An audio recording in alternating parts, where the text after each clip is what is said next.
B.D. Roy taught us English. He was a small man who took great care to ensure that we pronounced English correctly.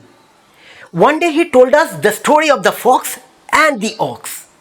Before telling us the story, he taught us how the pronunciation of the depends on whether the following words begins with a vowel or a consonant. Do you know whose remark is this? This is the great remark of the great Satyajit Roy. He remarked it in his Jokhon Choto Chilam. So today I am going to teach you how the pronunciation of the depends on the following words. But before moving on, let me introduce myself first. Hey, hi guys, this is Anup Sarkar. I'm a teacher since 19 years. This is my Pathshala and you are most welcome to Winglish Pathshala.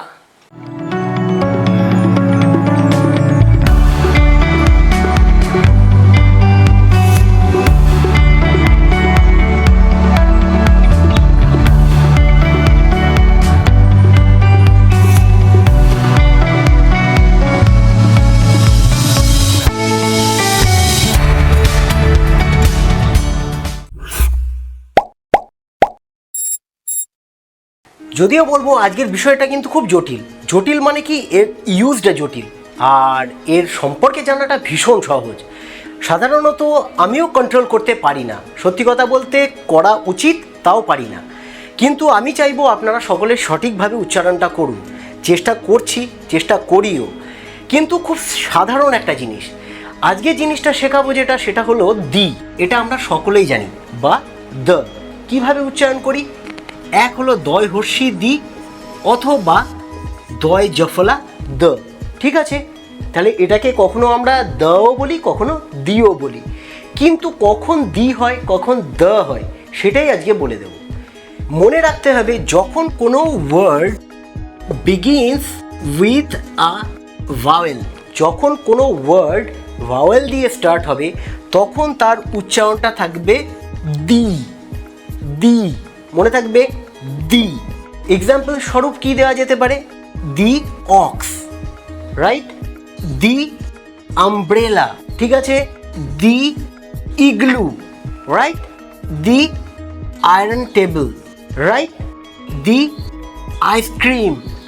এই সমস্ত ক্ষেত্রে basically কিন্তু vowel লেটারের কথা আমি বলছি না, sound যদি vowel হয় তার আগে দি বসবে, মনে থাকবে। এইগুলো সব আমাকে দি বসাতে হবে ভাওয়েল সাউন্ড আসলেই। ইউ আমি আগেই বুঝিয়েছি কোনো একটা ক্লাসে যে ইউ এর উচ্চারণ সবসময় কিন্তু আ আসে না, অনেক জায়গাতেই ইউ এর উচ্চারণ ইউ এর মতো হয়, ইউ এরকম সাউন্ড আসে। যখন ইউ এরকম সাউন্ড আসবে তখন কিন্তু সেটা আর অ্যাজ এ ভাওয়েল ট্রিট হবে না, তখন সেটাকে কনসোনেন্ট হিসাবে ট্রিট করতে হবে। এরকম আমি বুঝিয়ে দিয়েছিলাম আর্টিকেলের ক্লাসে। তো সেক্ষেত্রে কিন্তু যখন ইউ সাউন্ড আসবে তার আগে কিন্তু দি হবে না, দ হবে। আমি আপনাকে এক্সাম্পলের মাধ্যমে বুঝিয়ে দিচ্ছি কি বিষয়টা। যেমন ইউনিকর্ন, সাধারণত এই যে ইউ সাউন্ড আসার জন্য এর আগে আমরা ইউনিকর্ন বলি, ঠিক আছে?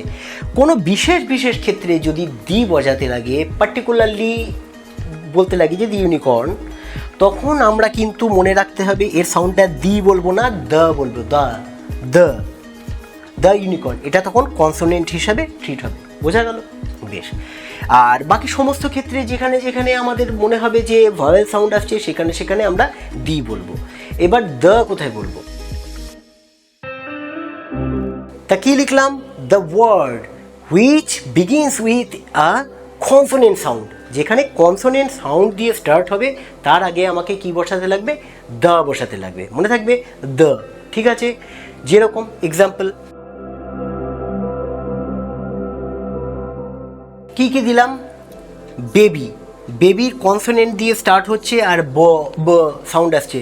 ব সাউন্ডটা তো অবভিয়াসলি একটা কনসোনেন্ট সাউন্ড, তাহলে তার আগে কি হবে? দ্য, মনে রাখতে হবে সেই সাউন্ডটাকে বলতে হবে দ্য। অনুরূপভাবে এখানে ট সাউন্ড আসছে, তাহলে টিচার, তাহলে ট সাউন্ড আসছে, তার আগে তাহলে কি করতে হবে? দ্য। এখানে ক্রিকেট ব্যাট, তাহলে ক্রিকেটের সি ক সাউন্ড আসছে, তাহলে তার আগে কি করতে হবে? দ্য, মনে থাকবে। এইখানে স্কুল সাউন্ড আসছে এস, তাহলে তার আগে কি বসাতে লাগবে? দ দিয়ে, তাহলে সাউন্ডটা কি আসবে? দ। এইখানে চেয়ার, চেয়ার চ, তাহলে তার আগে কী হবে? দ। তাহলে এরকমভাবে সাউন্ডগুলো আসছে, এটা কিন্তু মাথায় রাখতে হবে, ঠিক আছে? এবার অনেক অনেক জায়গায় যেখানে যেখানে আমি বলে দিলাম কনসোনেন্ট থাকবে, তার আগে আমাকে দ বসাতে হবে, মানে বসাবো তো সেই টিএইচই দি, কিন্তু উচ্চারণটা করব দ, ঠিক আছে? কিন্তু বিশেষ বিশেষ কিছু ক্ষেত্র আছে যেখানে যেখানে আমাকে কনসোনেন্টের আগেও দি সাউন্ড আনতে হবে। কোন কোন ক্ষেত্রে লিখে দিচ্ছি। তাহলে কি লিখলাম এক্সাম্পলটা? Yesterday I talk to the CM. আমি গতকাল সিএমের সাথে কথা বলেছিলাম। প্রথমে কি বললাম? দ্য সিএম, ঠিক আছে? এইবার মনে রাখতে হবে যে যখন একদম নির্দিষ্ট করে বলে দেবে কোন সিএমটা, এবার আমাদের ক্ষেত্রে যেমন আমাদের সিএম মমতা ব্যানার্জি, তাহলে এইবার তার কথা যখন বলা হবে, আপনি যখন রেসপন্সটা এরকম দেবেন, আমি যদি আপনাকে বলি যে yesterday I talk to the CM, আমি গতকাল সিএমের সাথে কথা বলেছি, তখন আপনি কি বলবেন? ও, the CM of our state, আমাদের রাজ্যের সিএমের কথা বলছেন। বোঝা গেল? আমাদের রাজ্যের সিএমের কথা বলছেন, তখন ওই যে সিএমটা কিন্তু ডেফিনিট হয়ে যাবে। আমি যখন বলবো তখন থাকবে দ্য, যে yesterday I talk to the CM. আর আপনি যখন বলবেন তখন কী হবে? ও, the CM of our state, আমাদের রাজ্যের সিএমের কথা বলছেন, তখন কিন্তু দি সিএম, সিএম মনে থাকবে। অনুরূপভাবে যদি আপনাকে আমি বলি I climb the highest peak in the world, আমি বিশ্বের সবচেয়ে উঁচু যে পিকটা আছে সেই পিকটাতে চলেছি, মানে যে পর্বতের চূড়া আছে সেই চূড়ায় উঠেছি। তাহলে এক্ষেত্রে হাইয়েস্ট পিক কোনটা যদি বলে দিই, তাহলে তো আপনারা ইজিলি বলে দিতে পারবেন যে হাইয়েস্ট পিক কোনটা হয়। আর হাইয়েস্ট বলতে গেলে একটাই হয়, আর কিন্তু হয় না। তাহলে এক্ষেত্রে এই যে হাইয়েস্ট পিকের এই যে এইচ সাউন্ড আছে স্টিল থাকা সত্ত্বেও আমি কিন্তু এটার উচ্চারণ দ্য বলতে পারবো না, এখানে কি বলতে হবে? দি, ঠিক আছে? তো যাই হোক, এই যে কনসোনেন্ট থাকলেও যে এর উচ্চারণটা দি এর মতো হচ্ছে, এই দিটাকে বলা হবে এমফ্যাটিক দি। এমফ্যাটিক দি, কি বললাম? এমফ্যাটিক দি।